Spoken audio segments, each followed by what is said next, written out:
Yes, my friends, Benjamin is here.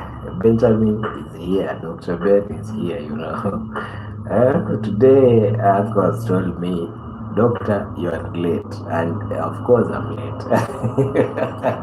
You can't deny it. The doctor is late today. So, welcome everyone, to this channel. Dr. Benjamin is my name.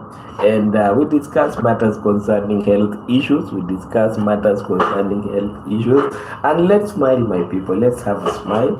Let's smile wherever we are. Let's get a smile wherever you are. Let's feel good, So, when someone is late, there must be some things that are hooking this person up and down there. You see, up and down there. And I have a lot of things, my friends. So, we will learn about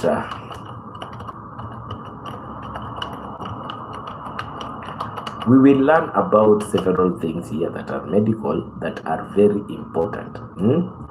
Why do your blood not clot inside, but only when you are cut, or some circumstances that can force your blood to clot, Why do you have these instances? We want to learn about it today, and the problems also of blood clotting. We want to learn about the problems of We also want to learn about problems of blood clotting. There are several things that you have in your body that we need to answer. There are several things that you have in your body that we need to answer. Why your blood only clots when it is you have a cut, or when you have a problem that is forcing some circumstances for you to clot. Clotting disorders. There are several things that we need to talk about, like clotting disorders of clotting. Why some people get clots. Let me run through clotting disorders so fast, and then we can learn what I'm calling coagulation cascade. Let me go through the clotting disorders so fast, then we can go about coagulation cascade. It is very important to learn these things, because you may feel confused at times. You may get confused at times why your blood, and when you are not having a cut, or when it's circulating in your body, the blood don't clot. Have you ever asked yourself that question? Why? Jamaican uncle is in the house. Jamaican uncle, welcome to the chat. And the topic of the day is blood clots. Why you have sometimes find yourself having blood clots. And I've said, the blessings to you, Jamaican uncle too. And I want to state that there are several things that happen in your body that makes your blood not to clot. And we have problems that people incur, problems that people get that make them to get blood clots. So the topic of the day today is blood clots. What is a blood clot? Let me answer that question first. What do you understand by it?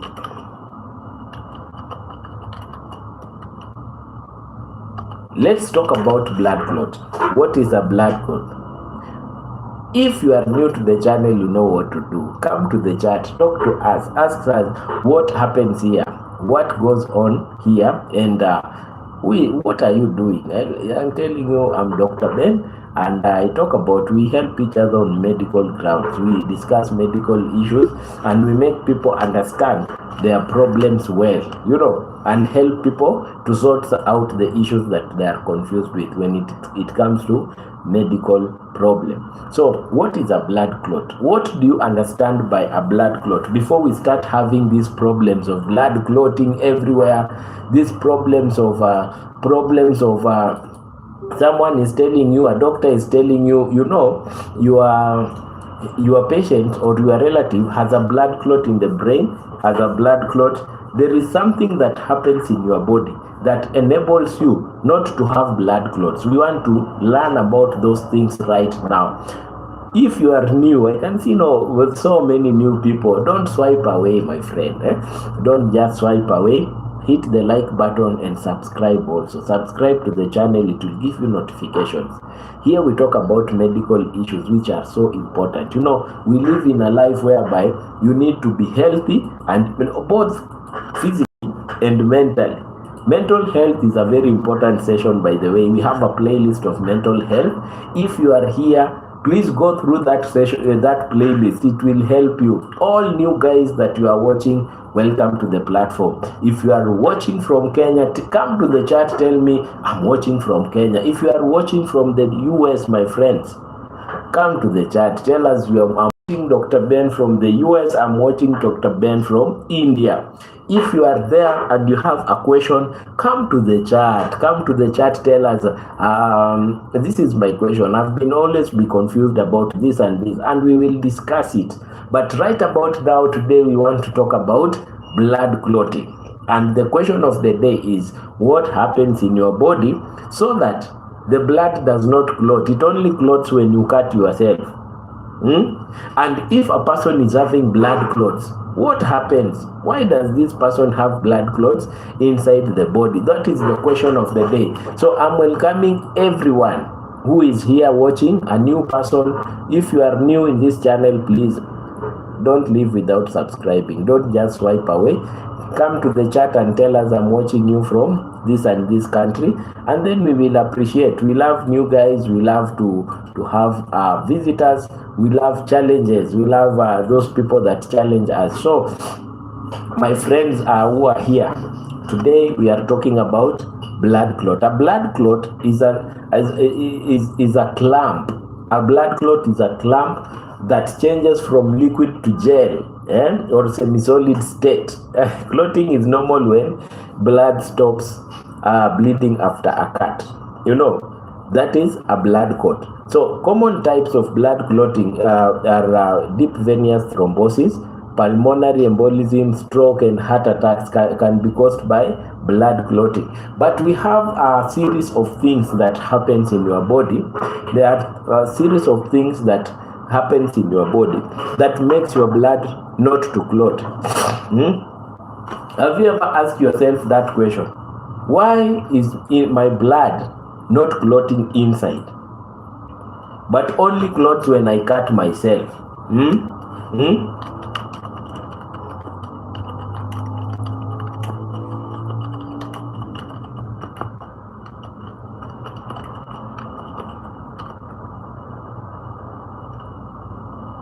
Just a minute. So welcome, my friends. If you are watching, please tell me where you are watching from.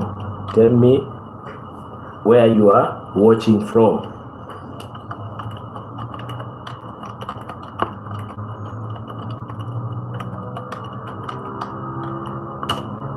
Yes, tell me where you are watching from. I want to address this factor first. We come from the normal going to the abnormal, because if you come to a hospital, you have a problem, that is an abnormality that we need to reverse. So in blood clotting, the first thing we need to talk about in blood clotting is the problems that attest when it comes to why is it that when you are normal, your blood is not clotting, but when you cut yourself or you have some diseases, you start having some blood clot. Now, there are several factors that happen. I'm just introducing this topic, and then we will go slowly deep and deep within as we continue. There is something called smooth endothelial lining, the inner lining of blood vessels. Smooth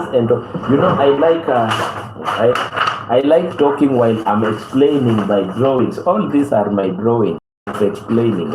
So why does your blood not, I'm asking this question, why does your blood not clot?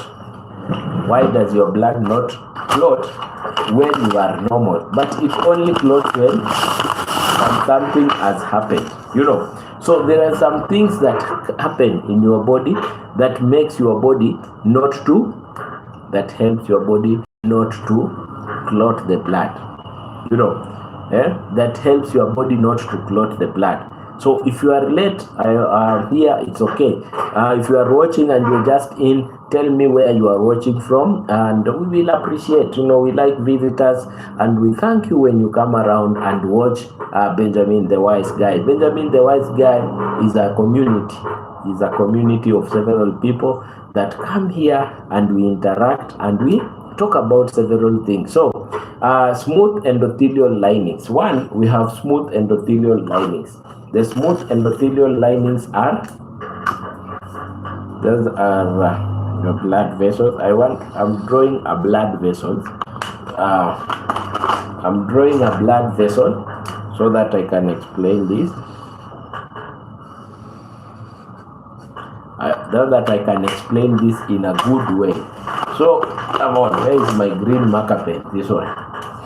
Marker pen, marker pen, marker pen, marker pen. Now there is inside of the blood vessels. Margie, welcome from Jamaica. Thank you for tuning in.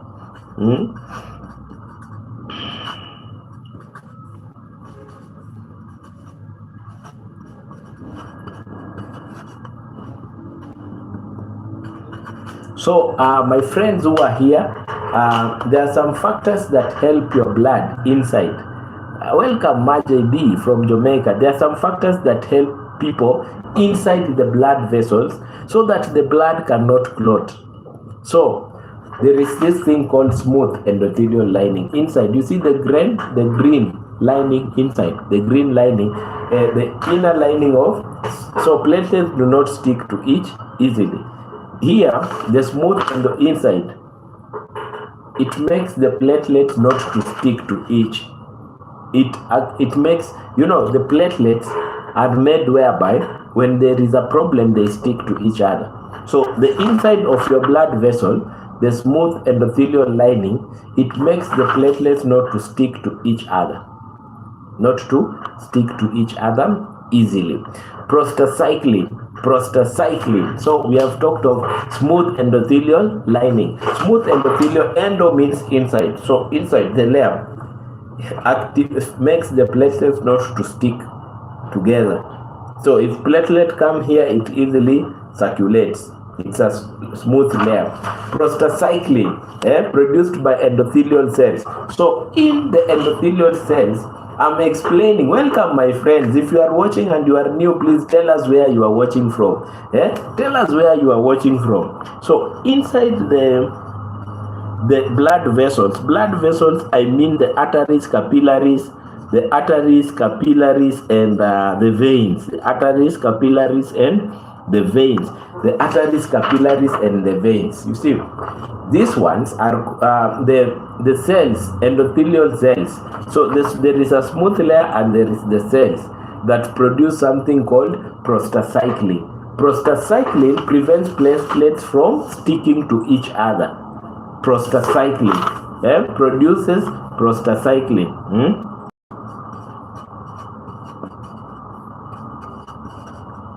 Prostacyclin helps the platelets not to stick to each other, You see, there is something called nitric oxide. Nitric oxide released by the same endothelial cells. And you remember, when nitric oxide is released, your pressure can go up. So your blood vessels dilates, they become bigger. The less blood vessels and inhibit. So when your blood vessels become bigger, it inhibits, it stops the platelets. Platelets are the ones which activates clotting. Clotting. When you cut yourself, they are the ones which comes out and activate the clotting of blood. We will see that. So nitric oxide, it helps the dilation of blood vessels. And when it helps the dilation of blood vessels, what happens? You become, the vessels become bigger, and the platelets cannot coagulate. So you cannot get the clot. This is the normal things that happen in your body. So that you cannot get a blood clot inside your body. Have you ever wondered why inside your body you cannot get a blood clot? But once you cut yourself, you see it is clotting. Let me give another example. Have you ever wondered why when women are in menses, their menses never clot. But if it clots, it means the woman is having heavy menses and there is a problem. Have you ever wondered? We will learn about that today. And if you've been having menses that are clotting, know that you are undergoing a problem if you are a lady.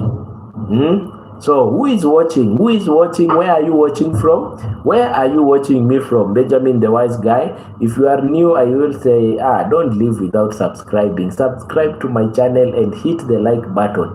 Come to the channel and hit me the like button.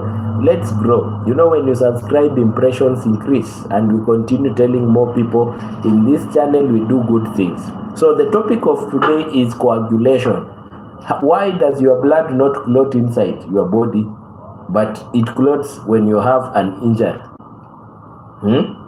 And why some people have clotting problems? You go to a hospital and you are told that you are undergoing a clot. You have a clot and it may give you a stroke. Those are things that we need to understand, so that when one of your relatives, you or someone who is a friend, goes to a hospital and is told, you know, you have a clot and this clot may make you to have a problem, what happens? You understand where to start from. So I've said the smooth endothelial cells, they prevent platelets from sticking. So the cells on the red, this is like an artery. This is a cut artery I'm explaining with. These cells of the inside of your artery, they produce something called prostacyclin. Prostacyclin prostacyclin prevents platelets from sticking to each other, so you don't get a clot. Welcome, my friends. I can see more people doing. Come on, do it. Explain to us. Let's go. Yes, let's continue, my friends. Nitric oxide dilates the blood vessels. It makes these blood vessels not to be thin, to dilate. A bigger blood vessel does not stick inside. Does not stick inside platelets. So you cannot get clot. Antithrombin 3, a natural anticoagulant in blood. Your blood contains antithrombin factor 3. It makes your blood not to clot. It is called antithrombin. It is natural coagulation factor that is inside your blood that makes your blood not to do what? Not to clot. It is very important on understanding this factor. You know, if you have a question, please subscribe and like the video. Thanks.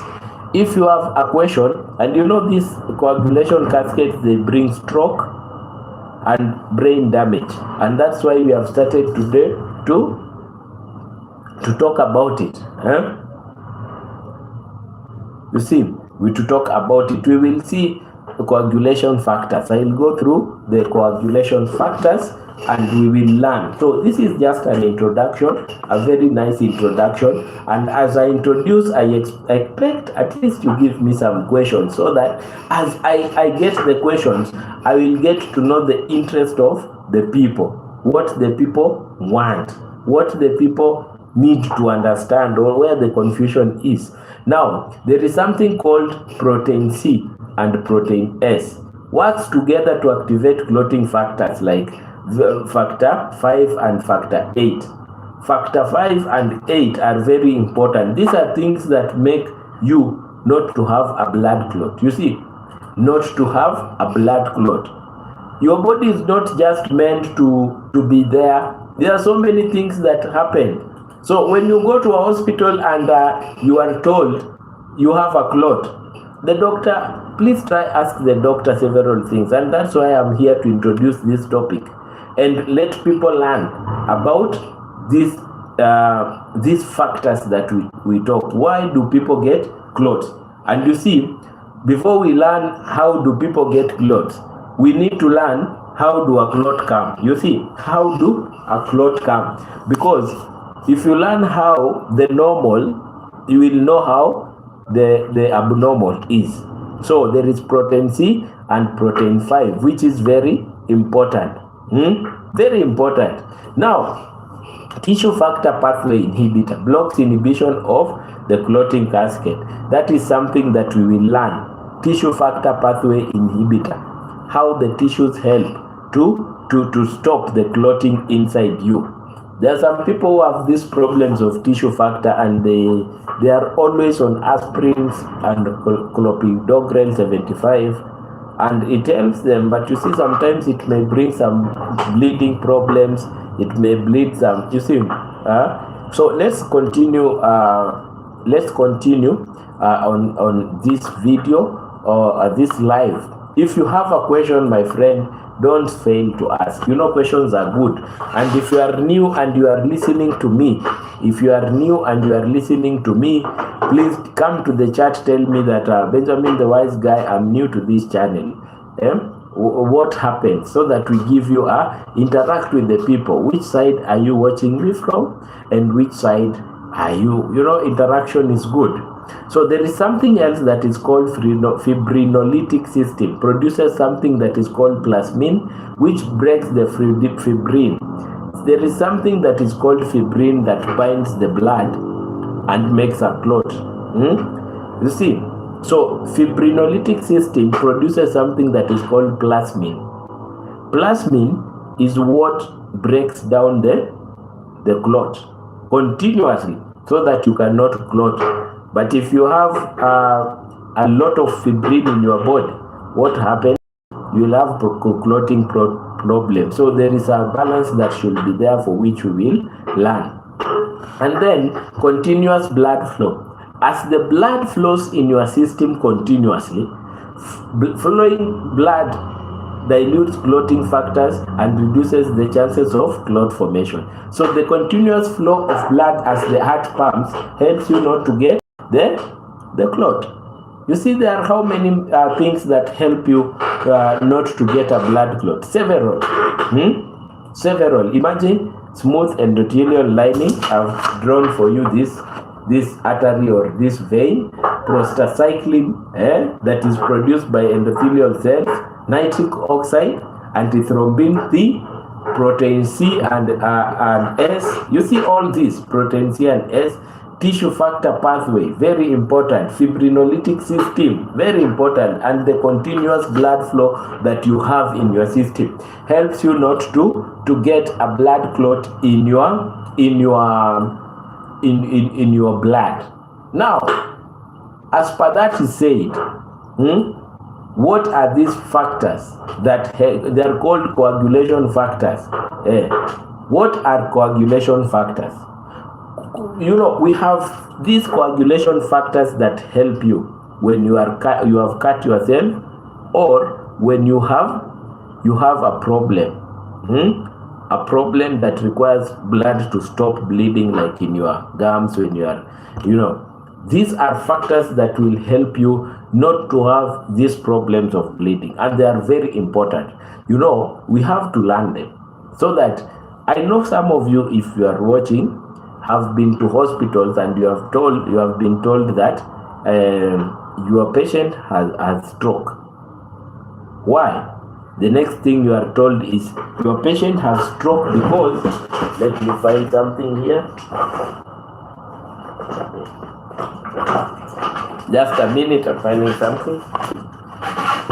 You are told your patient has stroke because there was a blood clot, and that blood clot stopped blood from flowing to the brain. If you are watching and you know someone that have ever had a blood clot, please tell me. Have you ever had someone that has a blood clot and you are confused why? Because their family, maybe they have not ever had this problem. These are things that you can bring for yourself. So let's learn about the clotting factors. What are clotting factors, as we call, or anyone who is listening? Do you have a question?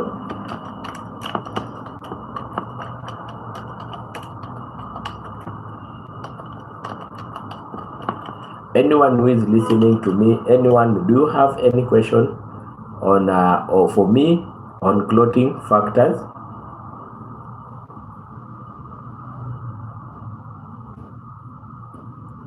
So there is this question that I will ask. What are clotting factors? Clotting factors are called coagulation factors, are proteins in blood that work together in a chain reaction called a coagulation cascade.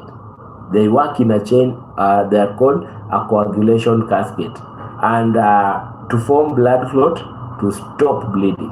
To form blood clot to stop bleeding. So coagulation pathway is something that maybe you are injured, or because the body wants, the body is created in a way not to make you bleed, not to make you bleed a lot. So coagulation factors are those things that comes and helps you to do what? To stop bleeding.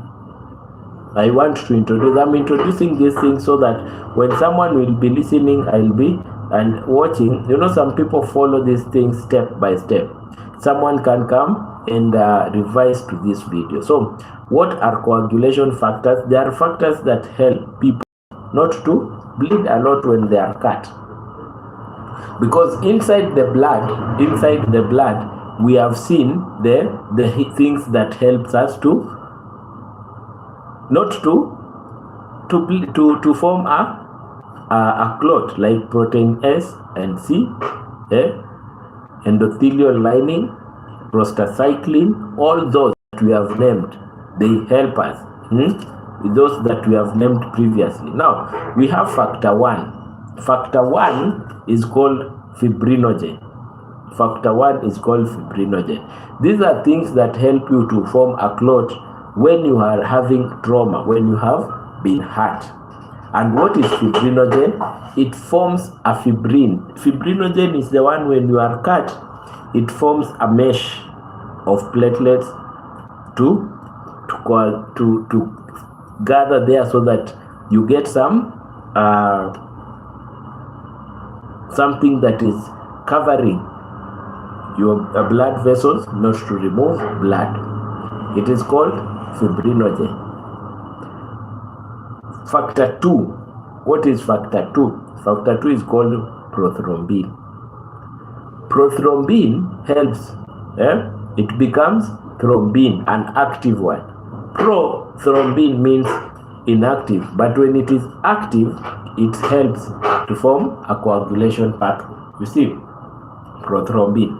We have something else that is very important, that is called tissue factor 3. Tissue factor 3. What does tissue factor 3 do? Tissue factor 3 triggers extrinsic pathway. There is something, we have intrinsic pathway and extrinsic pathway. So now that, because we are at tissue factor 3, let me talk about extrinsic pathway. We understand what these things are. So if anyone has a question, it is good you just ask as we will continue. These are medical issues that are very important, and we need to understand how they work. Let me answer this person.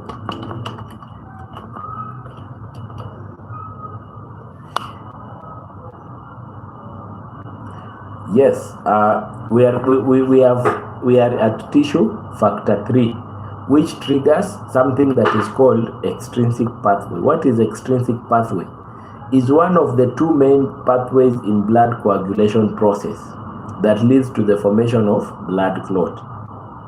It leads to formation of blood clot. It also called the tissue factor pathway. It helps. We have extrinsic and intrinsic pathway. We will learn about that as we continue to learn about these factors. We have another factor that is called calcium. Calcium is a factor when it comes to coagulation, and it is factor 4. Factor 4. It helps activation step. It helps in activation step. Without calcium, you cannot have a blood clot. You cannot form a clot so that you can stop bleeding without enough calcium. We have factor 5, which is called procellulin, cofactor. Cofactor, when you see here something called factor 5, it is called proacceleratin. It activates and speeds up the clotting process. It activates and speeds up the clotting process. We have factor 7, proconvertin, converts starts the extrinsic pathway. It is the one which starts the extrinsic pathway. And you know, we have tissue factor 3, which triggers, and tissue which is called convertin, which starts now. We have 8, which is called anti-hemophilia factor A, intrinsic path. You know, now you have had some people that have problems with bleeding or a disease called hemophilia. They have a problem when they have factor 8, which is the tissue factor. Because without this one, you cannot start a coagulation pathway that is called intrinsic pathway. It is the one which starts that one so that you can form a clot and your blood stops to bleed. So people that have the problems of hemophilia, you just know in you that these are people that if you hear about hemophilia, they have a problem of bleeding, and what they have a problem with is the coagulation factor 8, hemophilia A. Coagulation factor 8, hemophilia A. See, and there is this one that was got on 25th December. I think the person who got this one got it on 25th December, which is called the Christmas factor. The Christmas factor is very important again. It is now the one which starts the intrinsic pathway. We have 2 ways for which you can stop your body can stop the bleeding. We have the extrinsic pathway, which is triggered by tissue factor 3, and we have the intrinsic pathway. So Christmas factor is the one which starts the intrinsic pathway. You see all this. And then there is a guy who was called Stuart, who discovered factor 10. Stuart, power factor, which converts prothrombin to thrombin. Prothrombin is not active, but without Stuart factor, the one which is called thrombin, to activate the platelets to coagulate so that the clot can stop.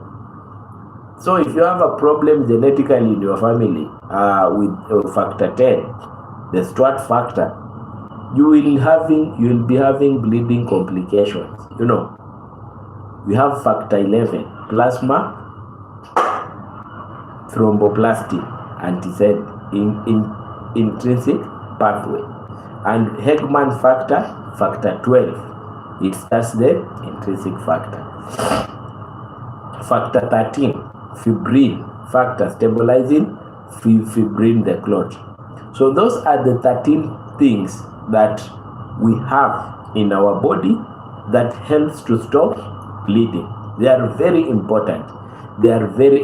So I've said coagulation factors are proteins. The 13 things that I have named, are the 13 proteins. They are proteins that work in blood clotting and blood stop you from losing a lot of blood. But there are some people who have problems when it comes to blood clotting, and we will see.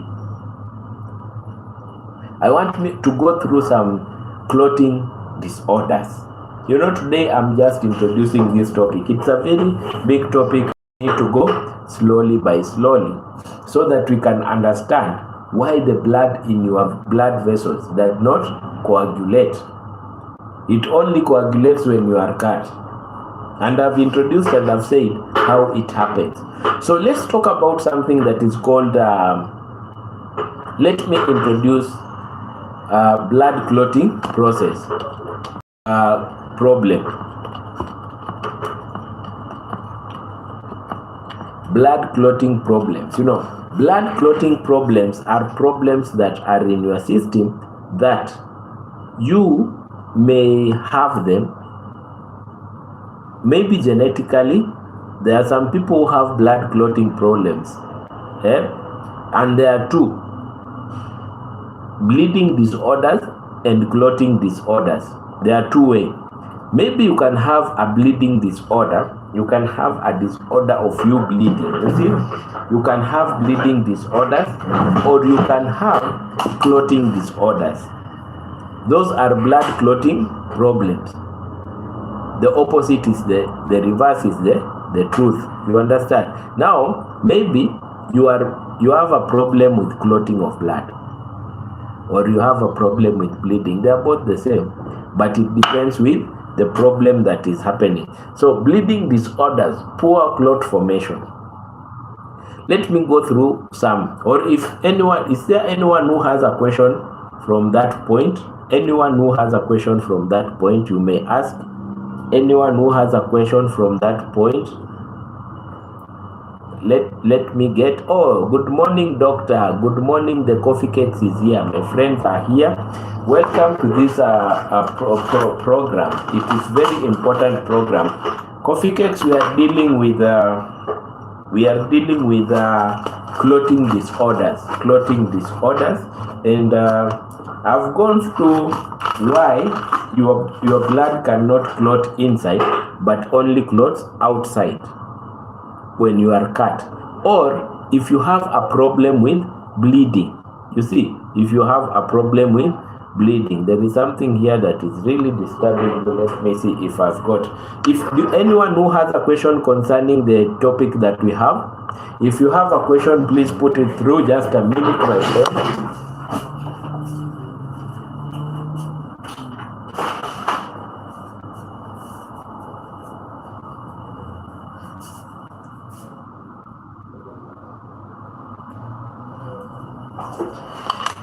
Anyone in the house, heavy bleeder, they say, Lord. Oh, bleeding disorders.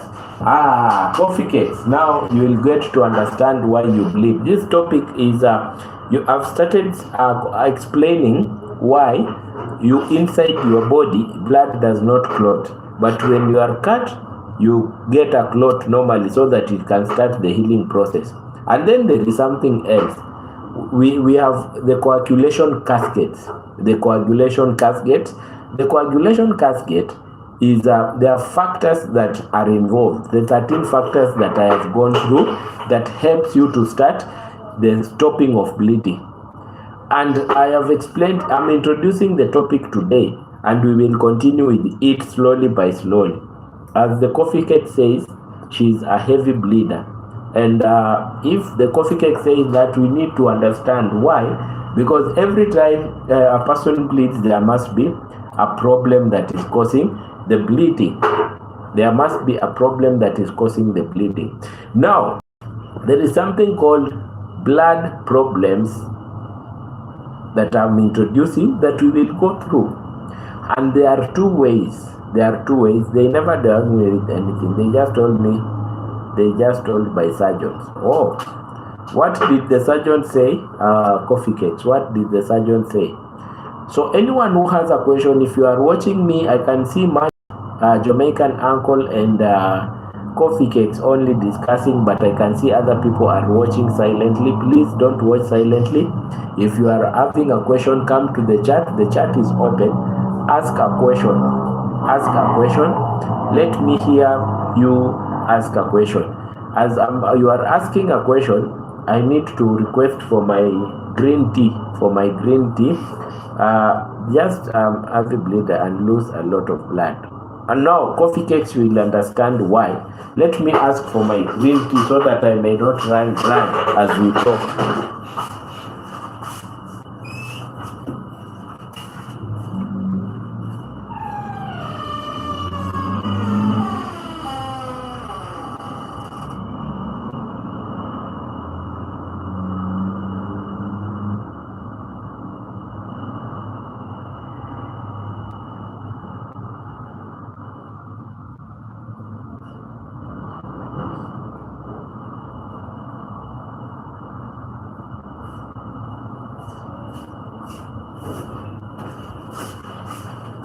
Yes, I'm back, and thanks for tuning in and always supporting. So, my friend, I'm asking, and let's continue sharing the links if you may like. You share your link. I told you why I like you sharing your link, because it enhances growth. Now, there are some people who have clotting problems. I've said the problems that we are going to talk about, they are two-way. Clotting problems and bleeding disorders. Both of them refers to two things. They refer to two things: clotting factors and clotting pathways. Before I introduce these clotting disorders, let me introduce something else, which is called clotting pathways. Clotting pathways.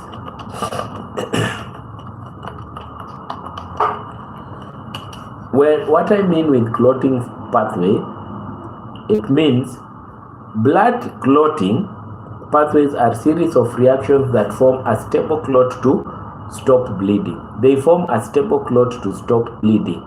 They are usually divided into three main pathways. There is intrinsic pathway. We will learn about intrinsic pathway, and it involves all those factors that I've named. And there is extrinsic and the extrinsic pathway, and there is the common pathway. So if you yourself, you have a problem, there are 13 factors in your body, some proteins in your body, 13 factors in your body.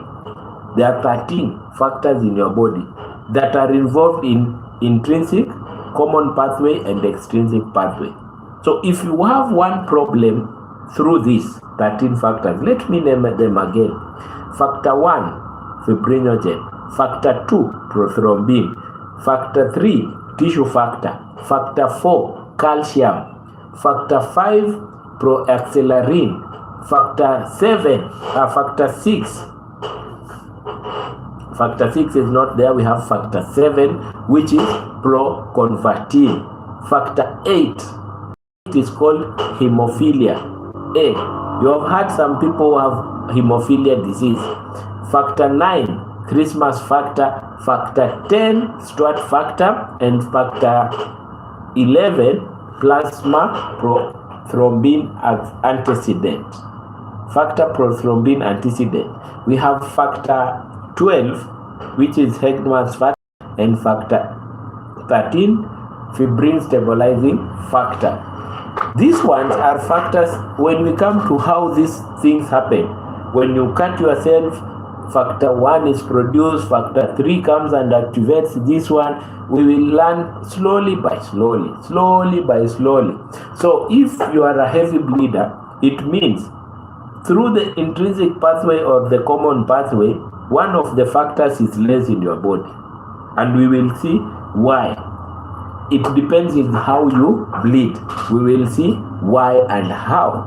For now, I'm just introducing the topic, and I want anyone who is here, who is a new person, please come and tell us you are watching from this and this area, and let's come and ask questions. And if you are good in one of these things, it is good even you come and tell us, this one, I'm good at it. It is done this way or this way. Because if you are a medic, if you have a chance to open up and tell us how you can do some things if you are a medic. So let's talk, my friends.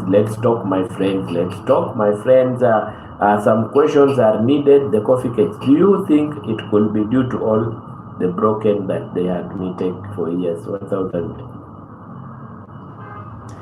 Do you think it could be due to the broken brufen? Brufen is NSAID. Brufen, what it can do, it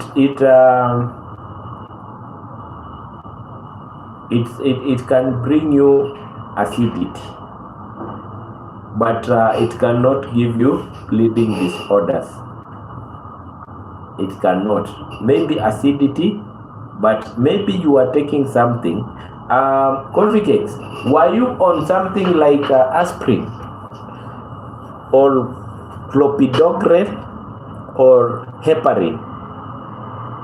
Aspirin, clopidogrel or heparin for some time. Those ones can be the problems when it comes to clotting at times. But if you are not born with heavy bleeding, and then when you became sick, you started having, it may be due to some of the drugs that you are using. And when you are using those drugs, that is when the problem started. So tell me if you are on such medication, so that we can do what? Explain. My black tea is not here. My black tea is not here, and someone is calling. Sometimes when I'm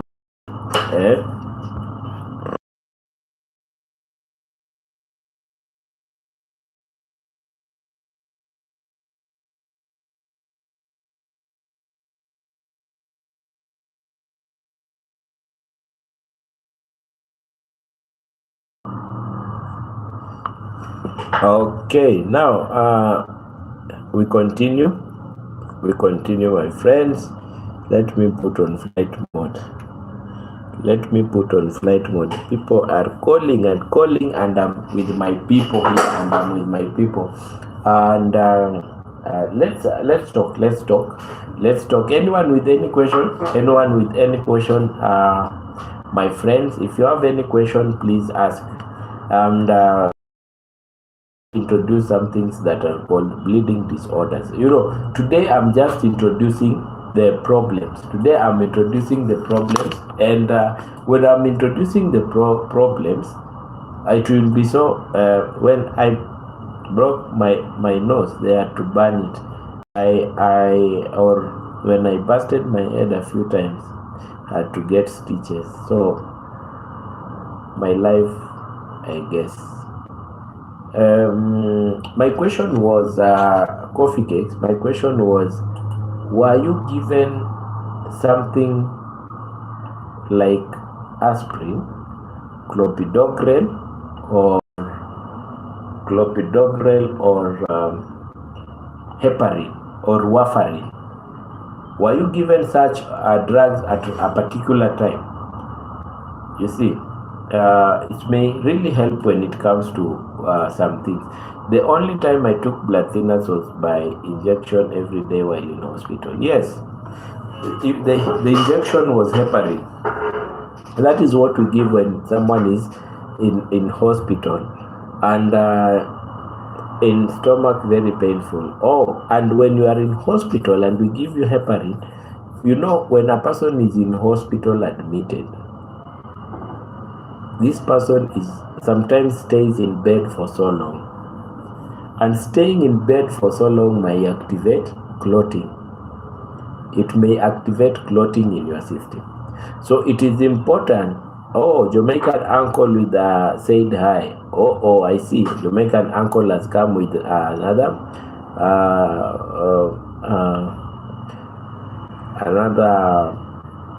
channel here. Our link. Okay. Welcome everyone. The normal Jamaican uncle. It's okay.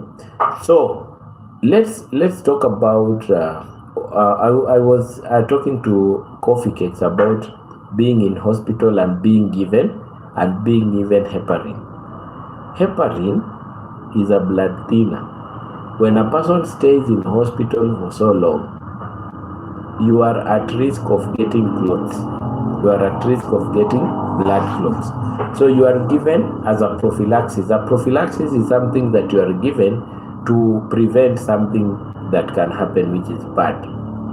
So can we go now to problems in clotting factors? Bleeding disorders. Bleeding. Another device, Dr. Ben. Oh, okay, uncle. You see, the device you are coming in with, I'm used to it when it comes with your name, your real name. Bleeding disorders, poor clotting formation. Some people just bleed, Some people just bleed. You can have platelets problem. Bleeding disorders can be caused by platelets, low platelets formation, abnormal platelets formation. They don't stick properly. You have normal platelets, and you know platelets are the ones which comes and stick towards each other, and they form a sheet on top of and then they coagulate, and when they coagulate, what forms? A cascade of mesh that helps you to stop the bleeding. So you can have platelets problem that is making you not to have the clotting factors that are okay. There is a problem in Africa. It's called a tropical disease. It is called dengue fever. Dengue fever comes on when you it messes up with your platelets. It destroys your platelets, so they cannot stick. It makes you to bleed. You may say that one is like Ebola. It's not Ebola. It's something else. It's called dengue fever. A virus, dengue fever. And then we have something that is called idiopathic thrombocytopenia. Your platelets are not working out. They cannot clog each other to stop the bleeding. We have clotting factor deficiencies. Clotting factor deficiencies. From the 13 factors that you have seen, from factor 1 to 13, exclusive of factor 6, hemophilia A and hemophilia B. So when you have, I know some people here have had someone that has a disease that is called hemophilia A and hemophilia B. This person who is hemophilia A is having a problem with what? Factor 8. And what is factor 8? It is called anti-hemophilia A. You see? And hemophilia B is someone who has a problem with factor 9, which is the Christmas factor, which starts the intrinsic pathway so that you can stop the bleeding. We have a von Willebrand disease. There is a disease that's called von Willebrand disease, which affects the platelets adhesion plus factor 8. And what is factor 8? Factor 8, we have said it is anti-hemophilia A. Stops the hemophilia A from working. So if you are hemophilia A, you don't have the factor A, deficiency of factor 8. What will happen? You will start bleeding.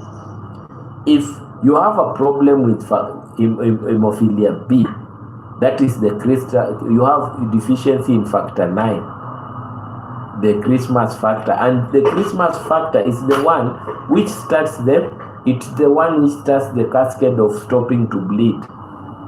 Now, if you don't have fuel in your car and you want to go at point B, how will you go there?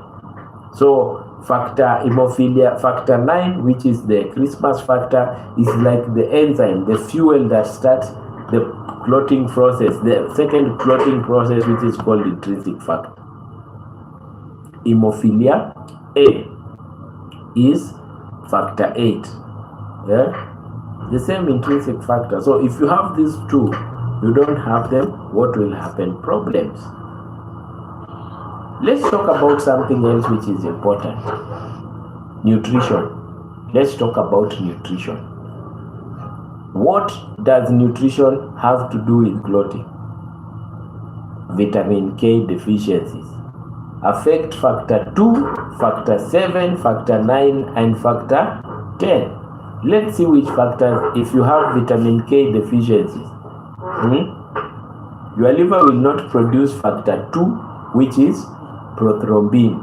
Your liver will not produce factor 7, which is proconvertin.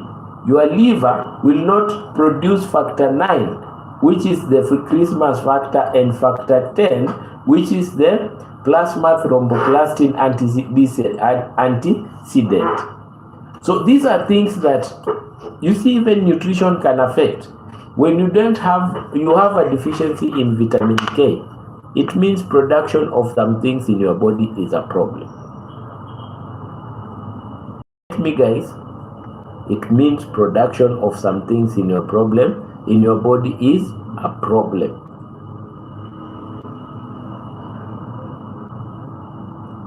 So my good guys, what are the foods that can bring vitamin K? Vitamin K. What are the foods? Because I know that is the next question I'll have. Is that why some people with hepatitis have pepper thin skin and bleed a lot? Yes. The coffee cakes is a bright person. Coffee cakes always joins me things.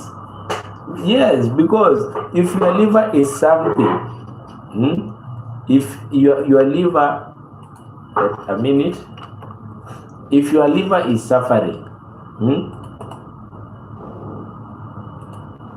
let me get this one.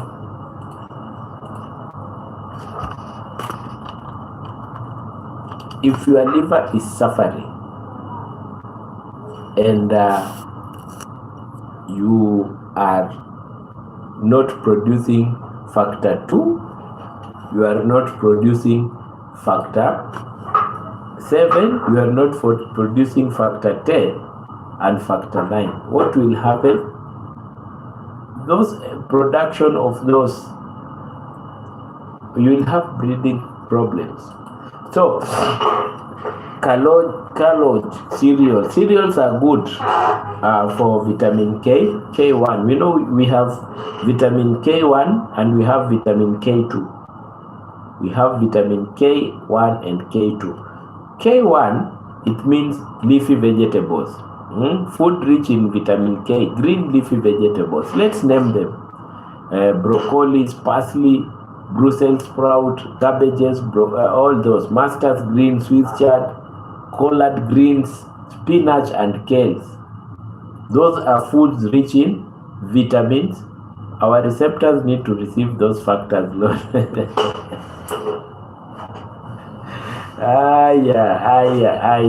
Now, this one does not entail receptors. Receptors is a mode of communication of sympathetic and parasympathetic pathways. But this one means, this one, let's say, it's an activated process that is in your blood concerning enzymes. And we will see how it is activated and continues slowly by slowly. Now, foods rich in vitamin K1, they are called phyloquinones. Phyloquinones are food rich in vitamin K1. The ones Maji has said, food rich in vitamin K are green leafy vegetables. Some people don't like leafy vegetables. Let's talk about food containing vitamin K2. Menaquinone. The other one was called phyloquinones. This one is menaquinones. So what are menaquinones? They give us vitamin K, egg yolks, beef liver, butter, fatty products, egg, cheeses, and chicken. Just like vitamins C. Not C. Vitamin A, retinols, and from carotene. Beta carotene is from vegetables, but retinol is from animal products. So here also vitamin K1 is from plants, but vitamin K2, which is menaquinone, the other one, which is VK1, is called phyloquinone. Vitamin K2 is from animals, vitamin K1 is from vegetables. You see, but we have some fruits which have vitamin K, which are kiwi, avocado, grapes, and blueberries. All these are concerned when it comes to your liver. So connect these issues and see how you can balance these things. Liver suffers, yes, welcome. If your liver suffers, you will get the problems of of production of which factors. There is factor 2, factor 7, factor 9, and factor 10. And then people with liver disease, you sometimes could be confused. Why are these people bleeding a lot? Why are these people bleeding a lot? Now you have a question and you have your answer. Because factor 2 is called prothrombin. And then we have factor 7. Factor 7 is called proconvertin. It converts. It starts the extrinsic pathway. We will learn about those pathways, how your clot forms so that you cannot bleed. And then we have the factor 9. Factor 9, we have said it is Christmas factor, and factor 10, which is the Stuart Proa factor. Yes, I'll be working in the background. It's okay, Jamaican uncle, no worries. I know you are working for your next video. So these are the states of liver diseases that you get, and then you start having problems. But you can get good leafy vegetables and your liver becomes good with vitamin K. Liver diseases like cirrhosis, hepatitis have problems. Liver diseases, and you've seen why we have liver diseases, because factor 2, factor 7, factor 9, and factor 10 are produced from the liver. So these factors, what they do is, when you have liver injury, you produce low of these enzymes. So liver disease definitely is a problem when it comes to clotting. Now let's talk about drugs. Drugs like warfarin, blood thinners. You have used them for so long, and they are continuously blocking the vitamin K from working. And you know, vitamin K, you have seen it helps to produce some factors. So if you are using warfarin for so long, you may have a problem with vitamin K, and then bleeding disorder awakens. My green tea is here. Let me get some antioxidants. Heparin inhibit clotting factors. Heparin inhibits clotting factors. Patients in the hospital are always on heparin, but when you are discharged, you can't be given heparin because it can be fatal at home. You are given warfarin or aspirin that blocks vitamin K. So use of these drugs for so long makes you have bleeding complications. It makes you have bleeding complications. But let's see, what are the problems when you have, what are the signs that shows that you have bleeding complications?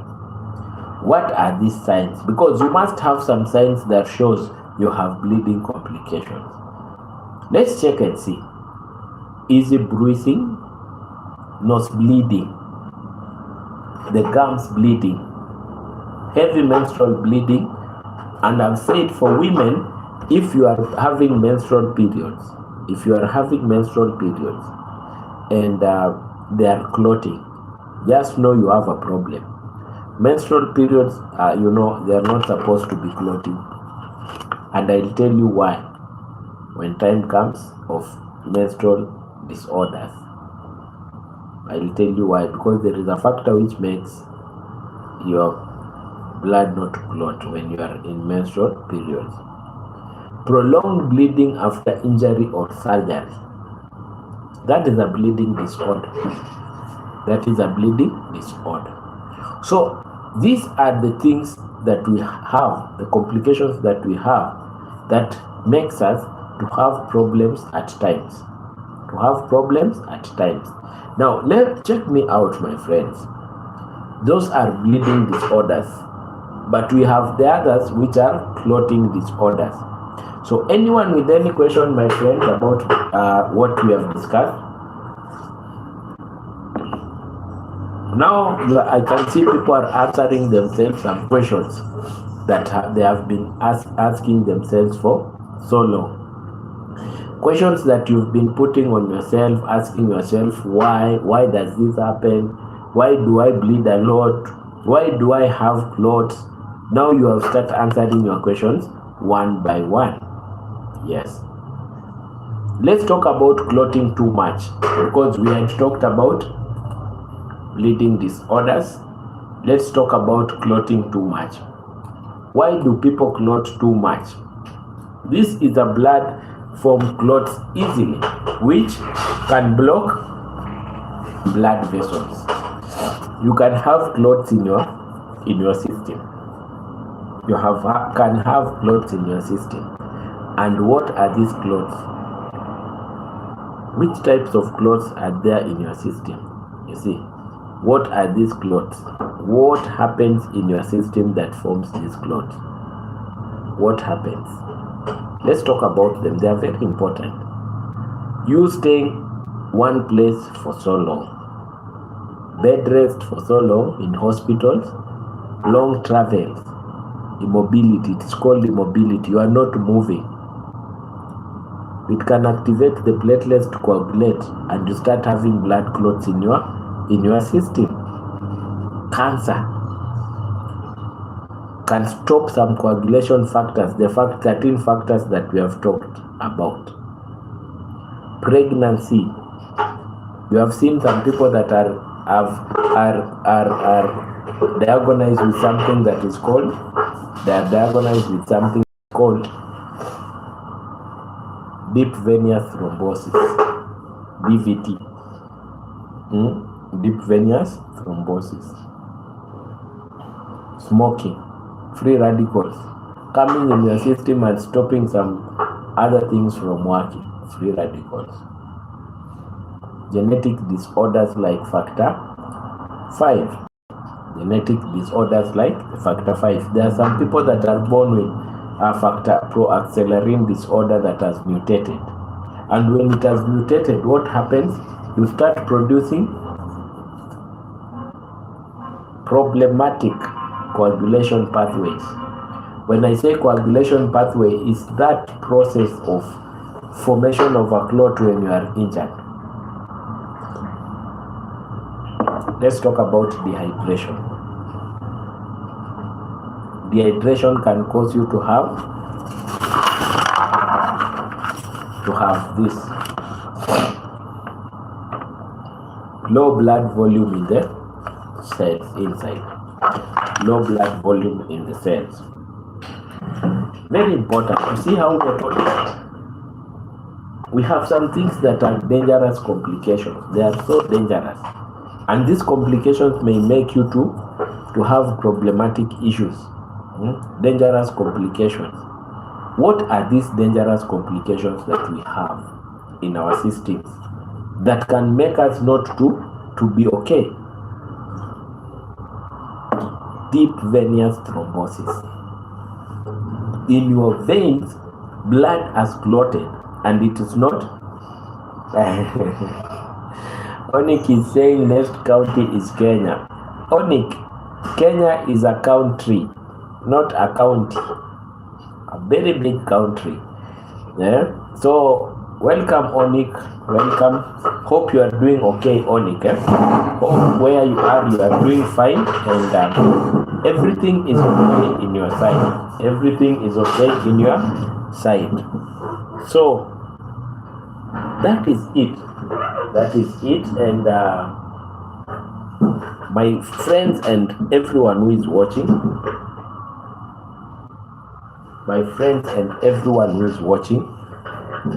they are continuing step by step. I'm fine, Onik. Hope you are doing okay too where you are. Hope you are doing okay. And everything is cool.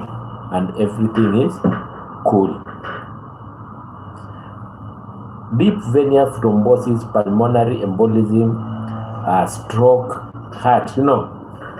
These are complications that are very bad when it comes to clotting disorders.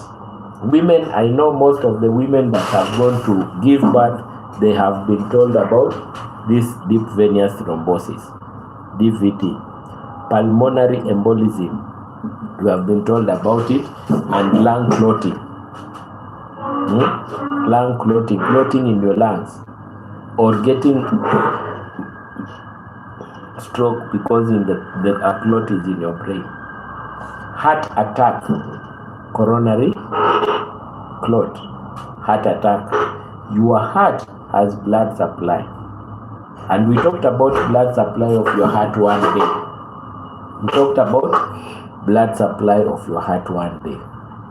So these are the problems that you can get when you have these clotting problems. As we welcome Onyx, aneurysm. Now, aneurysm is another problem that is different from blood clotting. Aneurysm is an area of an artery that has dilated. An aneurysm is an area of an artery that has dilated. Like this, let me draw it. Let me draw it so that someone can understand it. An artery and a vein. So anyone with any question about clotting factors and clotting disorders, you can ask.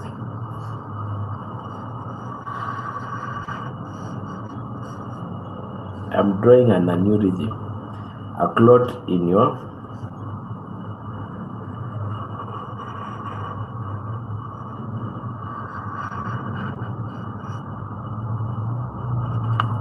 aneurysm. So what is an aneurysm? Look here. This is your vein, just like this one, and then it has this. The dilated area is what is called an aneurysm.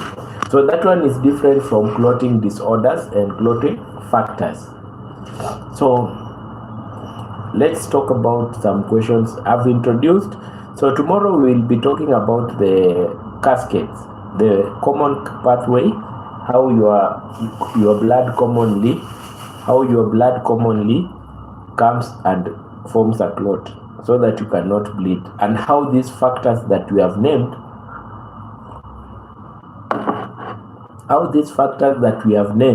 they coagulate and they form a mesh so that you cannot bleed. You see. But let's talk about some questions that are asked about coagulation problems. Let's talk about these questions. What are the questions that we ask ourselves?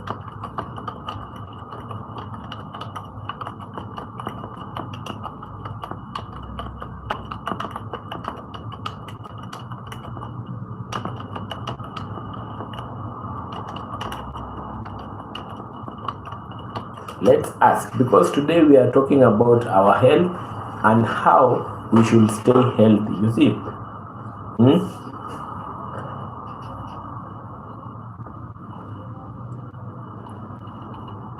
these questions are divided in some ways, and these are the questions that are very important. What happens to blood with low oxygen? Okay. Now, when it comes to low oxygen of your blood, what transports oxygen in your body? Whatever that transports oxygen in your body is called hemoglobin. Red blood cells. The capacity, hemoglobin is hypoxia. Yes, hypoxia is a term used to say low oxygen in the body. Hypoxia is low oxygen in the body, so it cannot go to the brain. So this is what happened. Your hemoglobin, your red blood cells, have a capacity of carrying oxygen, and it may be you may have a problem in your body of carrying the oxygen that may make you not to transport. This is away from coagulation pathway. Before I start, let me answer the coffee cakes before I start having going to the questions. Hemoglobin has a capacity of how much oxygen it can bind. So if you have a problem with the size of your hemoglobin, it may affect that. Those are intrinsic complications of your body. Small, you have small red blood cells. Okay, the other thing is extrinsic. You are bleeding so much and you have less red blood cells when it comes to carrying. The other thing is external factors. Maybe you are in a room that has low oxygen, or you are in a place that is heated with charcoal and it is forming carbon monoxide. So the oxygen that gets to your red blood cells is low. Those are the factors that can make. Okay, there are some diseases, leukemias and cancers, that can make you to have problems. Sickle cell, genetic factors that can make you have hypoxia, less oxygen that goes to your brain. And what have we said? We have said coffee cakes had asked what happens to your blood with low oxygen, and I've explained a normal blood cell has the capacity of carrying oxygen. What can happen so that this capacity can be destroyed? Diseases, genetic diseases like sickle cell, mutations, cancers, bringing that red blood cell to be small, not having the capacity. Those are inside factors, intrinsic factors. Your bone marrow not producing, or you have the kidney problem, or it's not producing a hormone called erythropoietin that activates the production of red blood cells. So you have less hemoglobin levels. That is hypoxia. And as I remember, we have some things that leads me to something that we call types of hypoxia. We have types of hypoxia, which is so important, by the way. You need to know several ways you can get less oxygen, because hypoxia means less oxygen. So coffee cakes, thanks for you asking that question. Let's see types of hypoxia. It's very important. Coffee cake says, is it more? No, it's not. Hypoxia and clots are totally different things, because the factors, when we start learning about how the factors go on, you will see they are totally different. Coffee cakes, we have types of hypoxia, which is called hypoxic hypoxia. Low arterial oxygen at high altitude. Wherever you are, there is less oxygen. Diffusion defects. You are not getting enough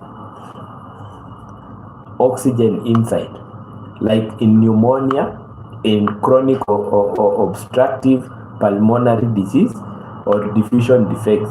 Right, left shunt, cardiac shunts. Those are cardiac issues, the heart issues. The other type of hypoxia is called anemic hypoxia. In anemia, blood loss, carbon monoxide poisoning, hemoglobinemia, those are things that can help you have no oxygen. Stagnant hypoxia, like heart failure. Your heart fails to pump blood, and when it fails to pump blood, your brain cannot get, so you end up in a shock. It is called stagnant hypoxia. And then we have toxic hypoxia. Oxygen delivery is normal, but tissue cannot utilize the oxygen. So those are types of hypoxia that we have. You see? So let's go to the question always asked when we come to clotting disorders. What are the questions always asked? Why am I bleeding more than normal? Now that is a question that you can answer now. You are bleeding more than normal because you have problems with factors in your body, like factor 2, factor 8, factor 9, factor 10, and factor 7. Very important. Proaccelerating, Christmas factor, and even calcium is a factor. Why does my blood sometimes not clot properly? The factors. We go to the factors. Basic questions of understanding when it comes to those factors that we have talked about. What is the difference between a clotting problem and platelet problem? Someone may ask that.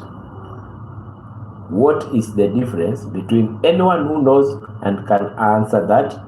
What is the problem between clotting problem and platelet problem? Anyone who can answer that? I know it's a confusing question. It's a confusing. The difference comes down to what part of hemostasis is affected. Platelet is the primary plug, or the clotting factors. So we will learn, as you continue learning, you will know how the platelets form and you stop bleeding. Symptoms related questions. The symptoms when you are bleeding. Why do I bruise easily when with minor injury? Why? We will see that. Why do I get frequent nose bleedings? You see, we talked about nose bleedings yesterday, and now at least you know how you get nose bleedings. Bleeding from the gums. Why? These are some of the questions that we will be asking and answering by the end of the talk about clotting problems, bleeding problems. Why do I see blood in urine or stool? That one I know some people know. Why they see blood in urine or stool? Why do I have heavy or prolonged menstrual bleeding? You now can answer that partially. Even if you are not a medic, you can answer that partially. Cause-related question. Is my clotting problem inherited or acquired? Yes, it can be inherited or acquired because you have seen there is genetic factors that people have when it comes to factor 9. Hemophilia's problems that are acquired from the parent. Could vitamin deficiency be the cause? Yes. Maybe you have low vitamin K, your liver is suffering, and you can be having these problems. You see, am I taking drugs that affect clotting? We have seen drugs can affect clotting, like heparin, which stops vitamin K from working.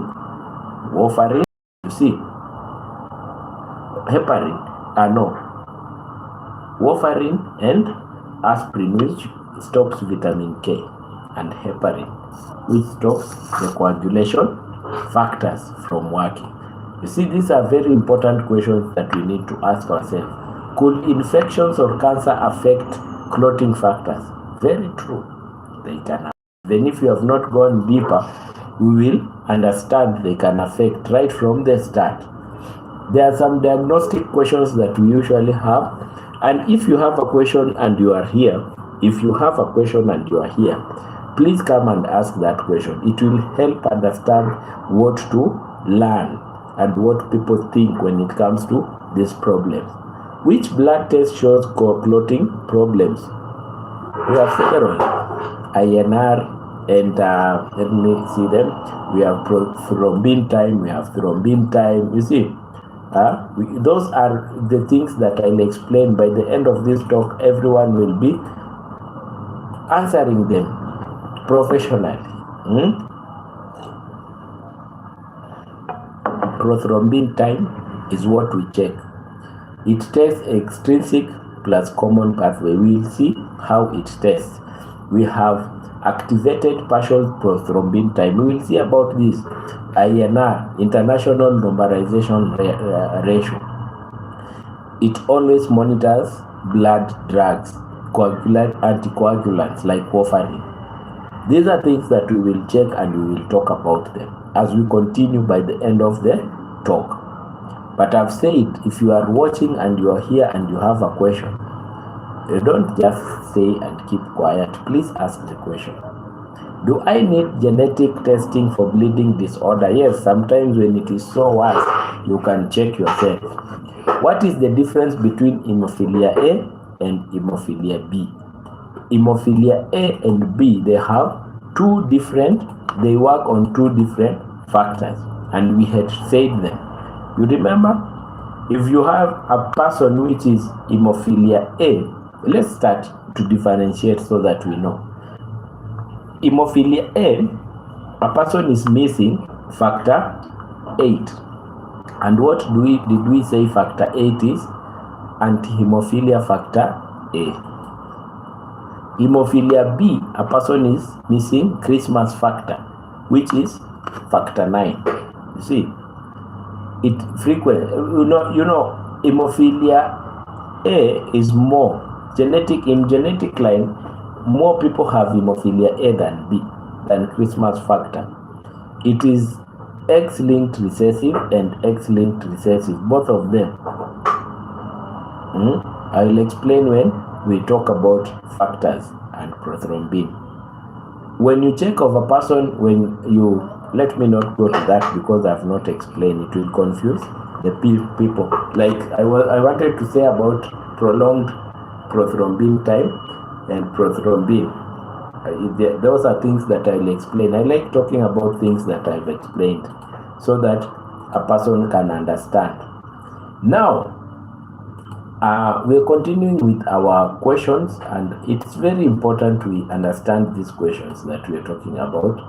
And I say, if you have any question, don't keep it to yourself. Disease-specific thinking questions. Could this be hemophilia A? You need to do the test to know. Could it be von Willebrand disease? You need to take specific test to know. Could this liver failure or kidney disease be caused? You see, there are some things you need to take. You need to take the test. Like if you have been bleeding a lot, and then you come to a hospital and I take your sample of blood. I take your sample of blood and I run your liver function. I find that there are some enzymes are very high, some enzymes are very elevated. I'll come and know, okay, so there is a problem with factor 2, factor 9, and factor 10, even factor 7. I'll come and know these problems. Is there a difference in types of blood for some factors depending on blood type, such as O, A, B? No, there is no difference. Blood type does not affect the coagulation factor. You have all the inside your blood, so it does not affect the coagulates. Blood type does not affect types of blood clots. So I was explaining this. When I take your blood sample and I go to the laboratory, I do liver functions, and I will see that, your liver enzymes are elevated. So this person must be having a problem with factor 8, factor 9, factor 7, factor 10, and factor 2, maybe because vitamin K has a problem. I can do even the vitamin K. You see how we diagnose problems that are liver, prolonged test, prolonged bleeding. Can clotting disorders be cured? Yes, it depends with the problem. Do I need vitamin K supplements? Of course, when the doctor has told you to take the supplements, you need to take the supplements. Will I need blood or plasma transfusion? It depends with the complication that you have. Are there medications that increase clotting? Yes, there are. We will see them. What foods help in improving clot? We will see them. But there are some emergencies and some problems that need real emergency. And these are when I bleed. When is bleeding a medical emergency? What signs mean internal bleeding? And why do I feel dizzy after bleeding? Why do I feel dizzy after bleeding? Can clotting problem cause stroke or thrombosis? Yes, it can cause, and it is very important. It's very important. So those are the questions that we will be running as we learn about these problems that we are talking about, problems that are of importance. So I've talked about very many things. If you have come late, my friends, you need to rewatch this. You need to rewatch. You need to go back to these videos and rewatch. You need to see what is the problem that occurs. So anyone with a question, I can see I have 6 minutes to go now. I can see I have 6 minutes to go. Anyone with a question that is of concern and you really need me to explain on something, it is time for you to raise your question so that we can know where to help you. It is your time now to ask questions. It's your time now to ask questions. Anyone with a question, my friends?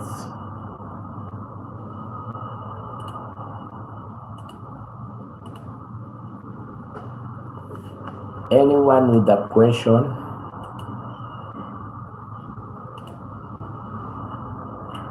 Okay. Let me see. Doctor, when free radicals enter our bodies, how do you get rid of them? By free radicals are bad things. And these free radicals, what they do, they dismantle our DNAs from the normal strand that you know to something else that is not understood. And that is what is called cancer. So how do we remove free radicals from our body? That is another question that is very important. Free radicals can be removed by getting another agent that attach to it and can be eliminated by being a toxin. Oh, FRC, welcome FRC to the channel. Welcome to the channel. And although you've come at questioning time, it's important, better late than never, better late than never. Let's talk about the free radicals. If you take antioxidants, which are vitamins and fruits, they will attach to the free radicals and they will remove them from your body. When free radicals enter or form in your body, they are unstable oxygen containing molecules. They are unstable. They can attach themselves anywhere and they can destroy your DNA. Your body does not flush them out like toxins. Instead, it neutralizes them chemically. Antioxidants are molecules that donate electrons to free radicals, stabilizing them so stop damaging cells. This is it. Let me draw a free radical.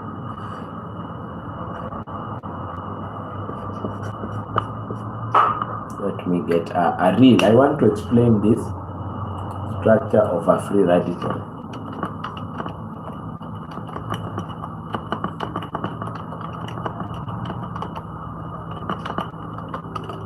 Structure of a free radical.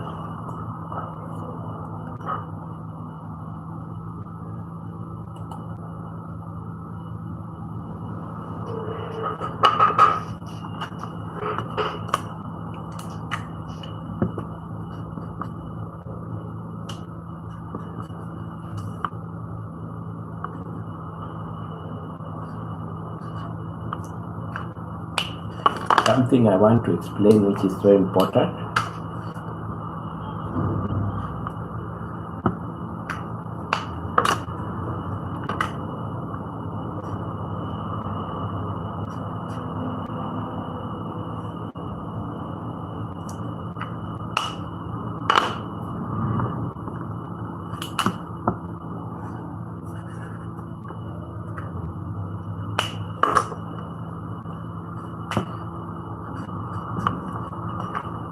Now, this is the structure of a free radical. It's very important to take here. This thing. So you see hydrogen ion, hydrogen, hydrogen, hydrogen. But this N has nothing. So when it enters your body, it goes to a DNA and attaches itself to a DNA. And then it starts to produce something that is not your DNA. That is when cancer cells starts in your body. But how can you eliminate this? By taking antioxidants. Antioxidants are vitamin C, vitamin E, beta carotene, like those. They repair the DNA and they bind here, so that as the process of eliminating some things in your body continues, as it has blocked, it cannot attach to your cells. It continuously, your body continuously removes them. So the best way to take to remove free radicals in your body is to take antioxidants that donate an ion or donate something to this free radical, binds and stops its action. And what can do an electron? We call them electrons. And what can donate an electron?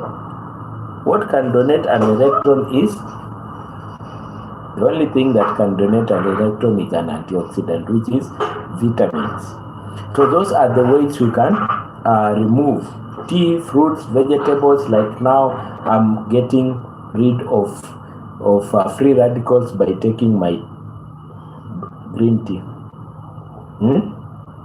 That is a way we can. I think coffee cakes have tried to explain that one. So take more vitamin C's, vitamin E, beta carotene, and polyphenols, tea, fruits, and vegetables to repair your DNA and remove the free radicals from your body. The free radicals from your body. It is very important to do these things. So, anyone with any question, anyone with any other question, as we continue to end our session, we have talked about bleeding, and I've introduced some very important things in this session. I've introduced some very important things in this session. Please, if you have come late, just ask a question. It is important. If you have come late, to ask a question. And those questions, pumpkin seeds are good antioxidants as well. Yes, because they are coming from Helon P60. Hi guys. Hi Helon. You have come late today. Hope you are doing good where you are. Hope you are doing good in where you are, in your state, and in everywhere that you are chilling on. We have been talking about a very important thing. Let me get something. Don't move away. Helen, hope you are doing fine. I'm back in a minute.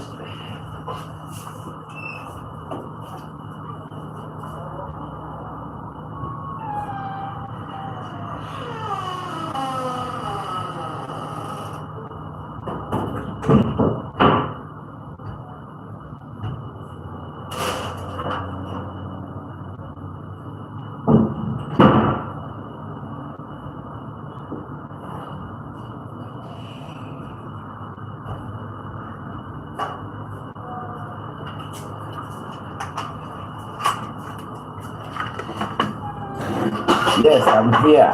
We are good, Helen. If you have any question, we have been talking about bleeding disorders and why does your blood not to clot inside your body, but when you are cut, it starts to clot. That is what we have been talking here, guys, today.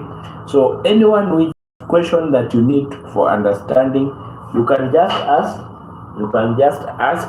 And if there is a topic that you think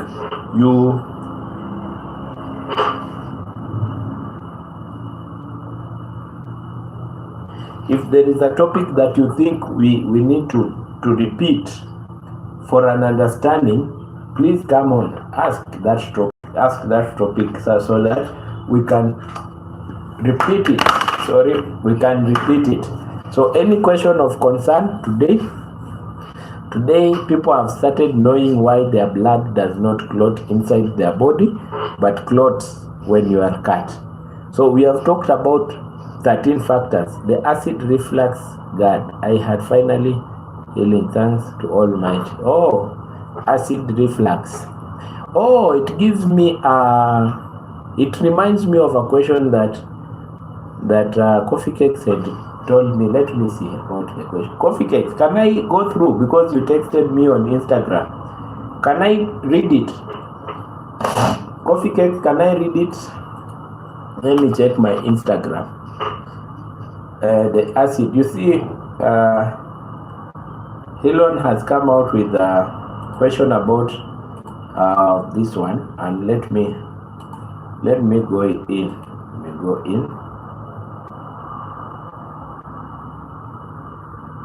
Let me go through it. The question was, let me ask permission first, because that is another platform. Coffee Cakes, can I read the question here on YouTube? I'm waiting for you to give me a go through. Give me a go through if I can read the question here, so that we can discuss. It was a question about antihistamines.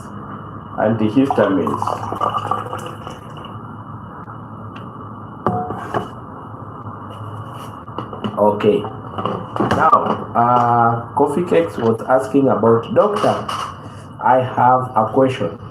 Going back to histamine, you said it's gases that are released. So why Pepsid works? However, so that's why Pepsid works. However, how would simethicone help? Will it, as well as antihistamine, will it work too, or release smaller histamine? Thanks.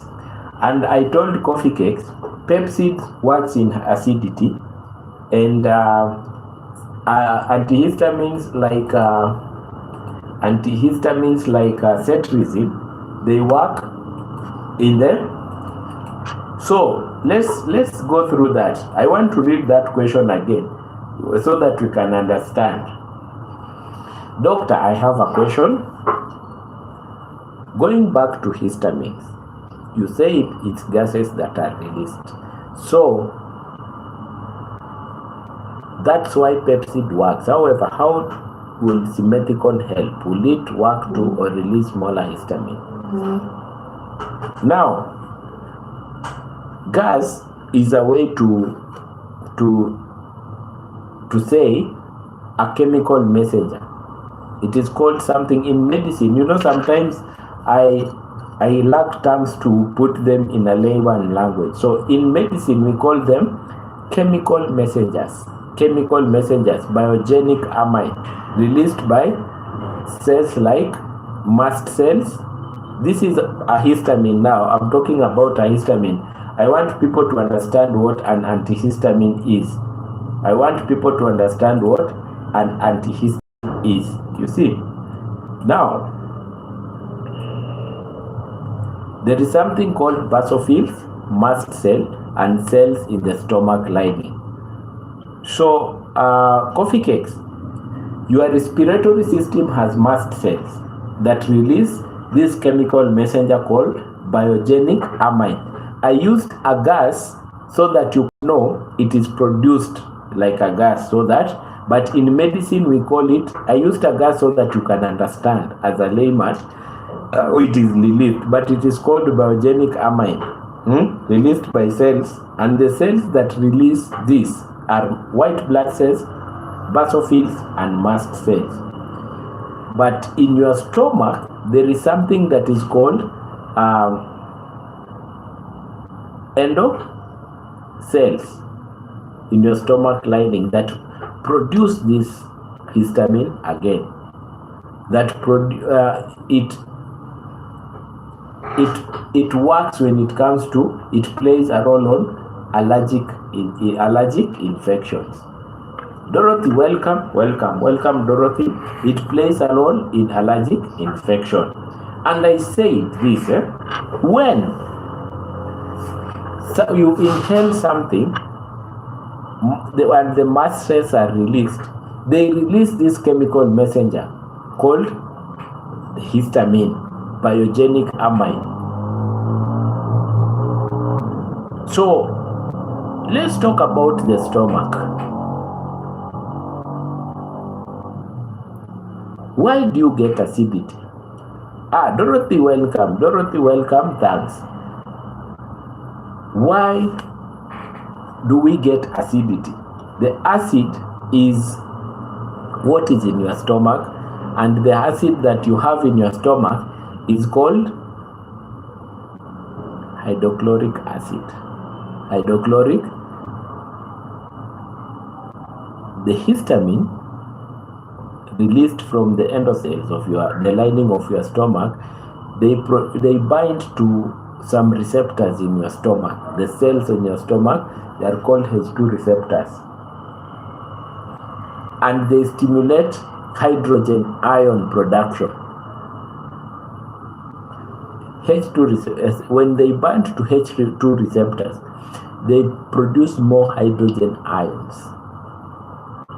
And when they produce more hydrogen ions, the chloride ions that you have in the stomach, they bind to the hydrogen. So it produces hydrochloric acid. So when you take the Pepsid, what it does, it only binds to H2 receptors. So that it cannot stimulate more hydrogen ions to come on. That is a way to stop the histamine from binding. It does not bind the histamine from coming out in your stomach. So the production of more acidity comes down.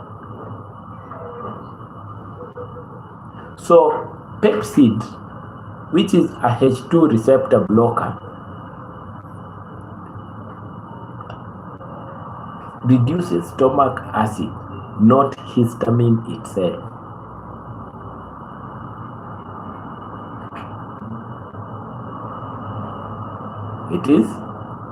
It does not reduce the histamine itself. So it's not an antihistamine, you call it an antacid. That one I may call it an antacid, not an antihistamine. But because it works the opposite way, people call it an antihistamine. I think that is where the coffee cakes had a little problem.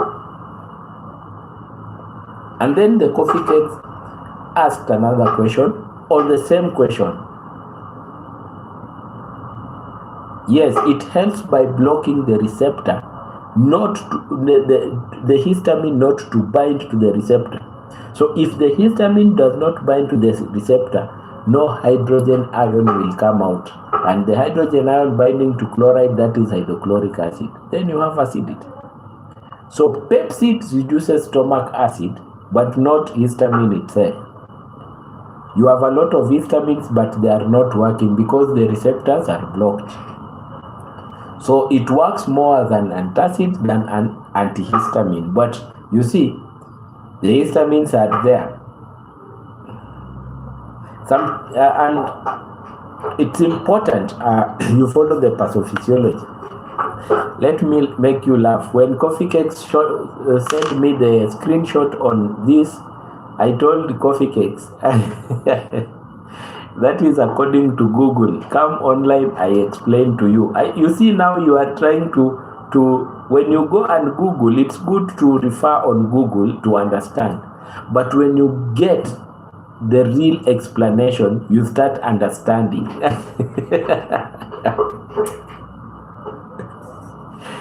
Coffee Cakes, you know, now you are understanding why it's more of an antacid and not an antihistamine. You understand? Now, the other question about the Coffee Cakes was, what is simethicone? Simethicone works in a complete different way.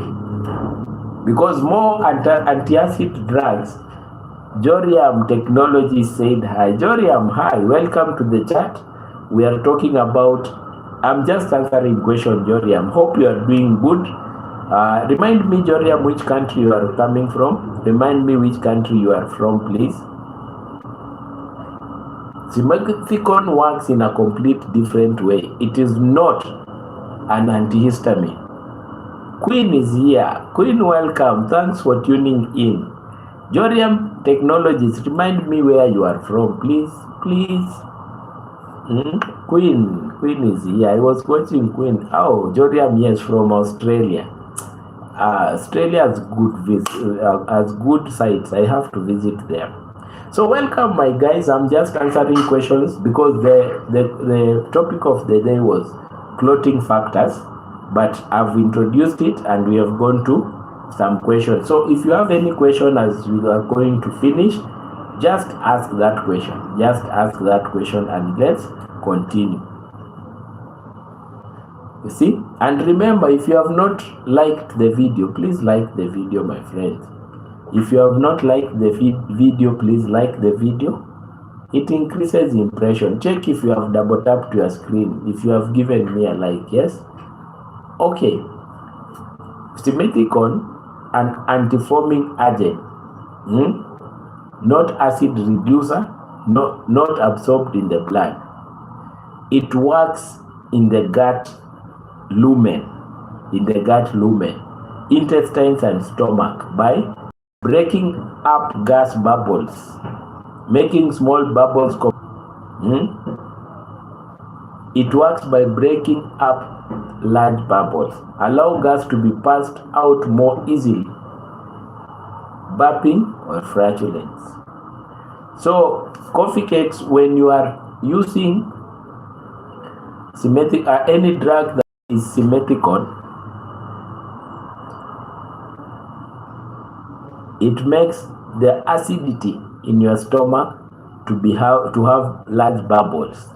In a way, that is like protecting your stomach linings. So you fart a lot. You fart, and when you fart a lot, when you are passing the pressure down there, when you are farting, your stomach gets relieved. You have sometimes had some problems with your stomach. You see? The cake is laughing at me. Yes, this is how it works.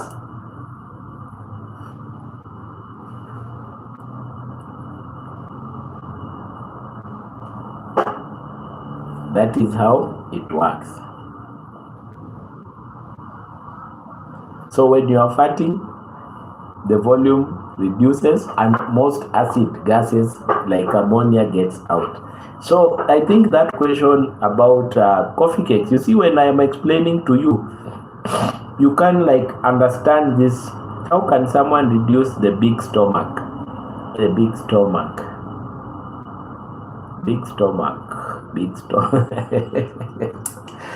Dorothy, you see, that one has hit me like big stomach. How does big stomach comes? Let's talk about big stomach. If you have big stomach, what does it mean? Now, let me put my prostaglandin and doctor, what do you think about polypatch medication? I've not used polypatch medication, and let me check on my journal about it. Eloni, even you remind me which country you are from. Eloni, which country are you from? Before I start talking about big stomach. Let me talk about big stomach and then I answer Eloni. I want to draw a stomach.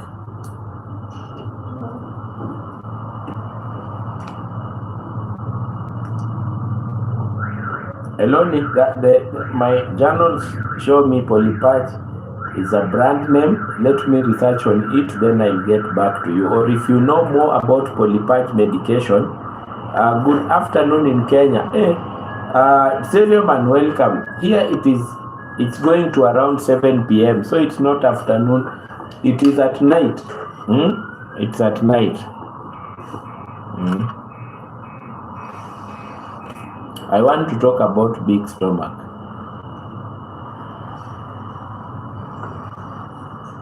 That's why I'm drawing this.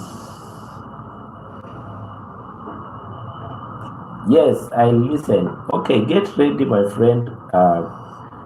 Coffee cakes. Get ready. Doctor, good evening to you. Good evening, Savior man. Good evening, Savior man. I'm drawing something here.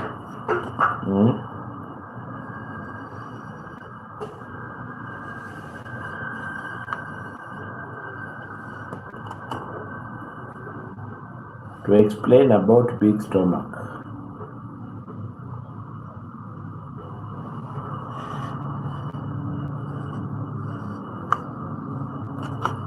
To explain about the big stomach.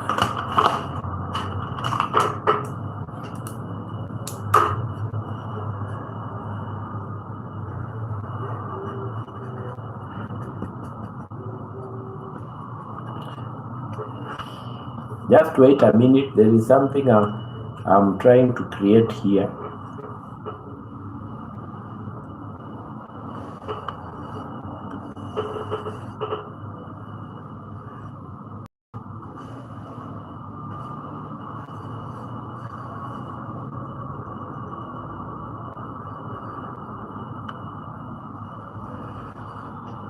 About the question that there is a question that my friend has asked, Dorothy. It needs some good explanation.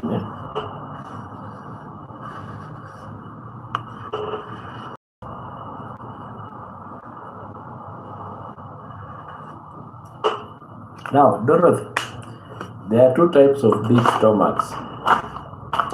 There are two types of big stomachs. I'll use your words. Let not me use normal words. I'll use your words. The first one is fat accumulation. The first one is fat accumulation. The second one is colon, which is big. So the fat accumulation is a lot of fats over time. The colon accumulation is big stomach because the colon is having more feces. Feces means foods, feces. So let's talk about the fats. The big stomach of fats. How can you reduce the big stomach? There are some methods that people use. One, by exercising. Let me read that question. Dorothy K. Let me go through that question again.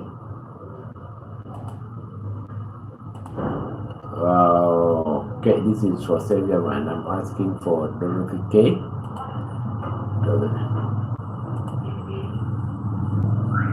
How can someone reduce the big stomach? I've said one is the colon that has expanded and it has got more feces, or food is passing slowly in the stomach. The other one is fat accumulation. So, about fat accumulation, if it's belly fat, what helps most? Calorie deficient. Burn more energy, don't take a lot of carbohydrates. But this one will work over time. Regular exercise is important. Less sugar, soda, white bread or fried foods is important. Vegetables, fruits, lean proteins are very important. You can do keto diet. More protein, less carbohydrates or no carbohydrate over time, but you will get better. If it is bloating or gas, now that one goes to the distension, the other one. If it is bloating or gas or fetus, overeating, there are some people who have big stomachs. The BMI for women is at 5 inches in my waist. Yes? Doctor, body mass index for women is 35 inches in my waist. Yes? Body mass index is weight, body BMI, weight and height. So the waist is something else, Queen. BMI means body mass index. Is calculated with weight divided by square of your height in meters. So your waist does not come in on this. So the normal weight is 18 to 18.5. The normal is 18.5 to 24.9. So the waist does not come in. Waist is something that we relate when it comes to things like diabetes. A waist that is more than 90 centimeters is a problem. You may end up being diabetic. So I think we have understood that, Queen, about BMI and body weight in inches. So I was talking about the stomach, which is big. If it is bloating, stop overeating, stop fizzy drinks, stop things that can give you constipation. If you have lactose intolerance, stop taking foods that have lactose. You see, eat slowly over time. Savior man, good evening. Are you at work or you are home? Savior man. So these are things, and it is important when you have eaten, take a little walk, because your colon will not retain more food. It will not retain more food. You see, posture is very important when you are eating. Straighten your muscles, sit and stand upright. Avoid eating when you are like this. If it is medical, there are some big stomachs that are medical. Ascites, accumulation of fluids in peritoneal layer of your stomach. Accumulation of fluids in this layer here. That is medical. You need to go and be treated. So there are several types of big stomachs. Queen, hope you have understood what I have explained. Please confirm if you have understood. Tumors are rare. Severe constipation, people have them. You have hard stool that is not passing. So those are things that we have in our midst. And doctor, I'm not at home now. I'll be heading to work around 4. Oh, okay. So those are the things that we have with us that we talk about and we relate. Yes, at work. Okay. So anyone with any question? My time 4 minutes remaining. I go. Hope Dorothy, I have explained your question in a good way. And anyone, check if you have not liked the chat, you like, so that severe constipation, just take castor oil. So Heloni is advising you for constipation, he uses castor oil. If it works, good. Follow Heloni. Constipation can... Oh, cute Jessie, welcome. Better late than never. Better late than never.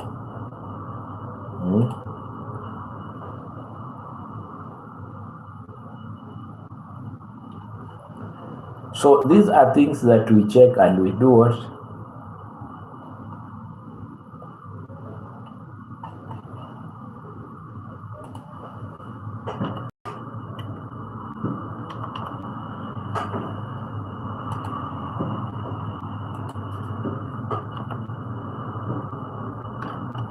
So let's talk about any question that anyone has. Cute Jessie, welcome. We have been talking about bleeding disorders. I've been just answering questions and I have 2 minutes to go.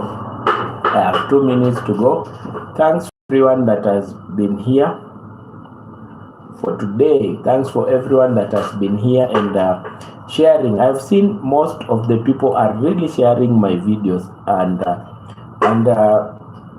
it's a great blessing. Someone here has shared my videos like Someone has shared my videos like 350 times. One video has shared it 350 times. And for those 300 original device, Dr. Benjamin, oh, nice. For that person who has shared my video, let me give you this, and I'll start getting to know which people so that I can be saying them. Batista from Brazil, coming in late as we are ending the session.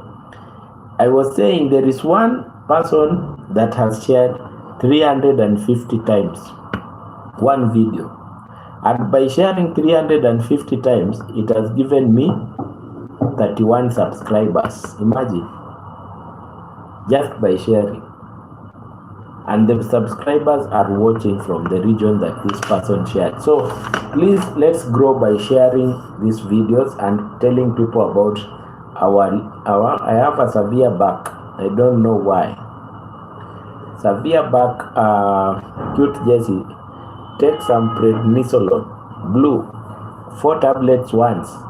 Prednisolone blue, 4 tablets once with paracetamol, and then go to a doctor to check if it is radiating, to know where the problem is coming from. If it is radiating, check a doctor to know where it is coming from. You see?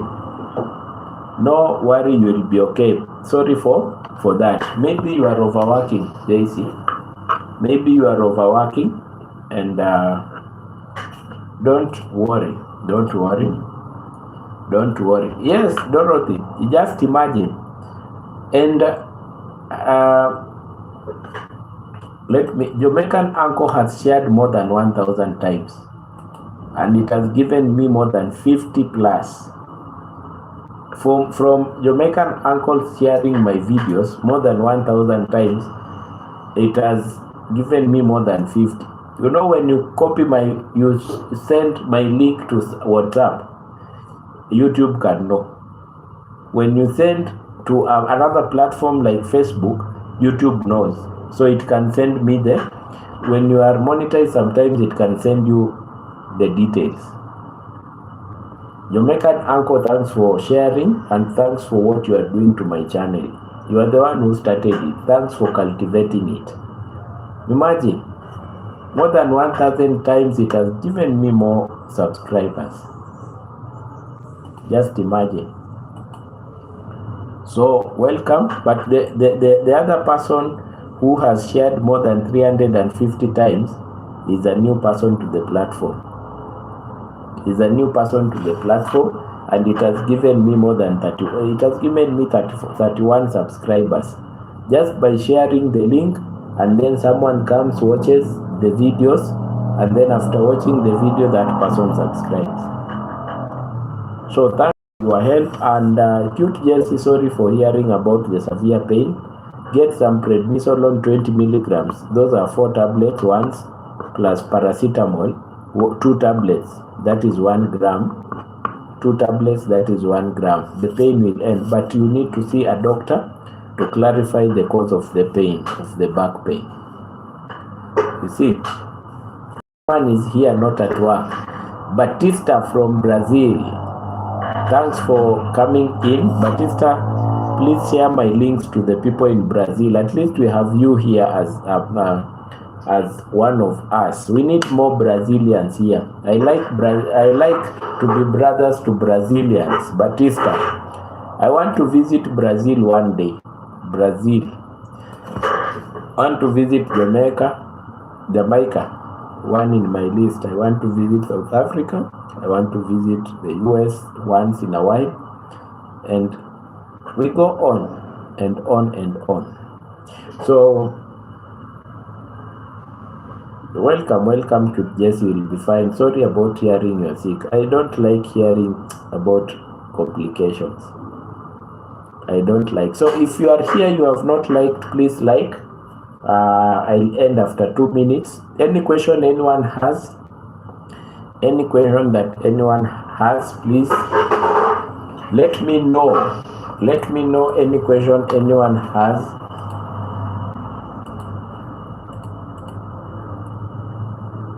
Any query?